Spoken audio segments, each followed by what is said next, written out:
to Lesson 4 of Math 7 with the Alberta Curriculum Tutor. Today, we will be covering the basics of exponents. Okay, in order to understand the basics of exponents, we need to look at the different ways numbers can be written. So, when talking about exponents, we talk about three forms of writing numbers. So this first form, which probably looks quite unfamiliar to you, is known as exponential form. Now, right now, this probably doesn't make a lot of sense, but as we go further into the lesson, it should make more sense.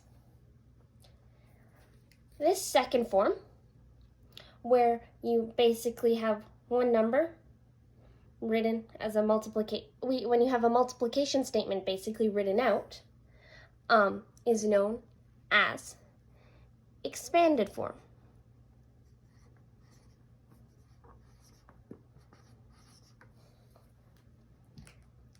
And this last form is known as standard form. And this is basically just what regular numbers look like and what you've seen so far. Okay, so for the first thing to learn about exponential form, we're just going to look at the parts of this figure. So this figure actually, this whole thing is known as a power. This 5 right here is known as the base. And this 3, which is written in the top right corner of the base, is known as the exponent.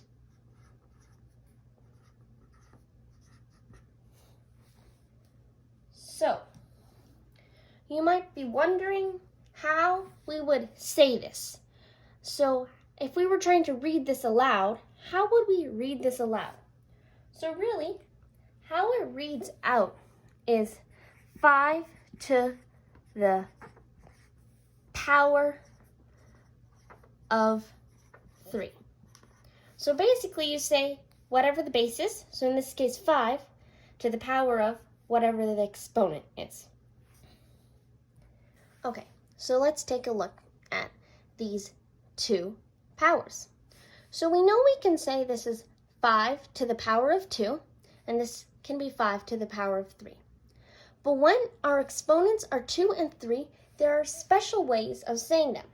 So when the exponent is 2, you can say that the number is squared, or the base is squared. So in this case, the base is 5. So you could also say that this is 5 squared. So basically, we say the base, and because the exponent is 2, instead of saying to the power of 2, we can just say squared. Now, for this one, the base is also 5, but when something is to the power of 3, or the exponent is 3, you can say that the number, the base, is cubed. So 5 to the power of 3 is the same as saying 5 cubed. Okay, so numbers written in exponential form can be converted to standard form. This is often known as solving or simplifying. So in order to understand how we're going to solve powers such as 5 to the power of 3 or 5 cubed, we need to understand what this means. What does 5 to the power of 3 mean? So, basically, how an exponent works is that you take the base, which in this case is 5, and you multiply the base by itself the number of times that the exponent tells you to. So in this case, the exponent is 3. So what we're going to do is we're going to multiply 5 times itself 3 times. 5 times 5 times 5. And here you notice we have the expanded form that I talked about earlier. And you see we have 3 5s, 1, 2, 3. And 5 times 5 times 5 is equal to 125. And therefore we say that 5 cubed, or 5 to the power of 3, equals 125. Let's do another one. I'm going to go 3 squared, or 3 to the power of 2. So, what does this mean? Well, we have the base 3, so it's going to be 3 times, how many times are we going to times 3 by itself? Well, the exponent is 2, so the answer is 3 times 3. We have 2 3's in our expanded form of the multiplication statement. And that equals 9. Before we move on, I would like to address a common mistake that many people make. And when they see 5 to the power of 2, automatically they accidentally do 5 times 2. This is not the same thing. These are not equal. They're very different things, because 5 times 2 equals 10. And as we discussed, if we had 5 squared, we're going to take the base, and we're going to times the base by itself twice, because the exponent is 2, so 5 times 5, that equals 25. As you can see, 25 does not equal 10.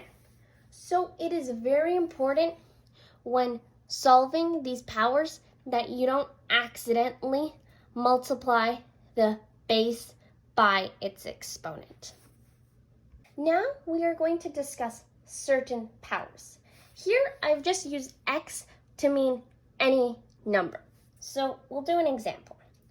So when we have 1 to the power of anything, so let's choose a number, let's say 1 to the power of 5.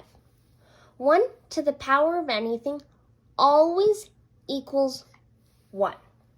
And the reason for this is because if we had 1 to the power of 5, it just is 1 times 1 times 1 times 1 times 1. And 1 times 1 times 1 times 1 times 1 is going to equal 1. Now, if we have any number to the power of 1, let's choose a number. Let's say 5. Let's go with 5 again.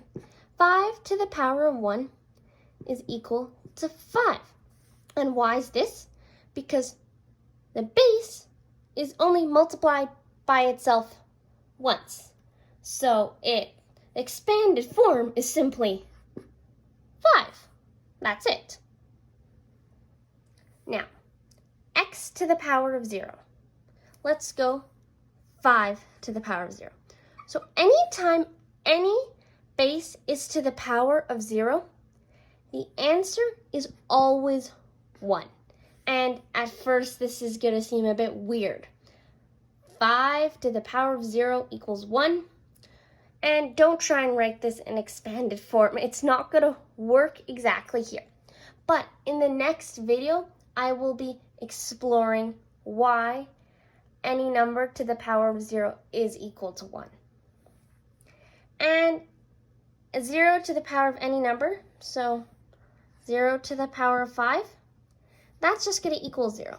Why? Because in expanded form, it's 0 times 0 times 0 times 0 times 0.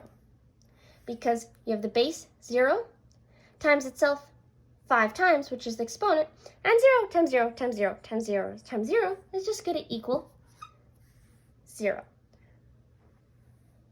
Congratulations on finishing Lesson 4 of Math 7 with the Alberta Curriculum Tutor. So here we have an overview of what we covered, and it is a lot that we covered today. So just to recap, we talked about the parts of an exponent, the different forms that numbers could be written in, how to say an exponent out loud, and then little tricks for doing exponents. If you have a question or a math problem, such as a word problem, relating to today's lesson, please leave it in the comments and I will try and respond to you with an answer.